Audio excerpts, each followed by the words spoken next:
పార్వతీపురం మన్యం జిల్లాలో పార్వతీపురం కూనేరు అంతర్రాష్ట్ర రహదారిపై భారీ గోతులను వెంటనే పూడ్చాలని సిపిఎం నాయకులు డిమాండ్ చేశారు. ఆగస్టు 25లోగా మరమ్మతులు చేపట్టకపోతే పెద్ద ఎత్తున రాస్తారోకో నిర్వహిస్తామని హెచ్చరించారు. వర్షాకాలంలో రహదారి దుస్థితితో వాహనదారులు ప్రయాణికులు ప్రమాదాలకు గురవుతున్నారని ఆందోళన వ్యక్తం చేశారు. ఇప్పటికే రోడ్డు మరమ్మతులకు నిధులు విడుదల చేశామని అధికారులు చెప్పినా పనులు ప్రారంభం కాకపోవడాన్ని సిపిఎం నాయకులు ప్రశ్నించారు.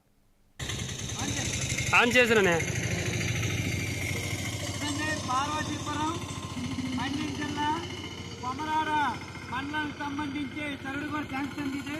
పార్వతీపురం నుండి కూనేరు వరకు 27 కిలోమీటర్లు ఉన్నాయండి. ఇది 3 రాష్ట్రాలకి వెళ్ళి వరుస రహదారి చూడండి. వరుస రహదారి ప్రభుత్వంలో పూర్తిగా ఒక్కిచ్చారు. గుమ్ములు రోజుకి 48 గంటలు 72 గంటలు రాలేని పరిస్థితిలో కూటమి ప్రభుత్వం వచ్చిన తర్వాత కూడా ఇంట్లో గుమ్ములా అని చెప్పి ప్రజలందరూ కూడా ఇబ్బంది పడుతున్నారు. కాకపోతే కూటమి ప్రభుత్వంలో గుమ్ములు ఉండడం ఇంకా చిక్కు. ఎందుకంటే మేము మొత్తం మరమ్మతు పనులు చేపింది. ఇది మరి మరమ్మతు పనులు ఆ కూటమి ప్రభుత్వం ఈ రోజు పట్టించకపోవడం చాలా అన్యాయం. ఆర్ఎం అధికారులు పెద్ద గుమ్ములు కొప్పుతుండ్రు. మళ్ళీ యథాస్థితిగా అయిపోతుంది. ఇప్పటికైనా ఆర్ఎంబి గారు అన్నారు ఇటు మరమ్మతుల కోసం మేము జనవరిలో అడిగితే మరమ్మతు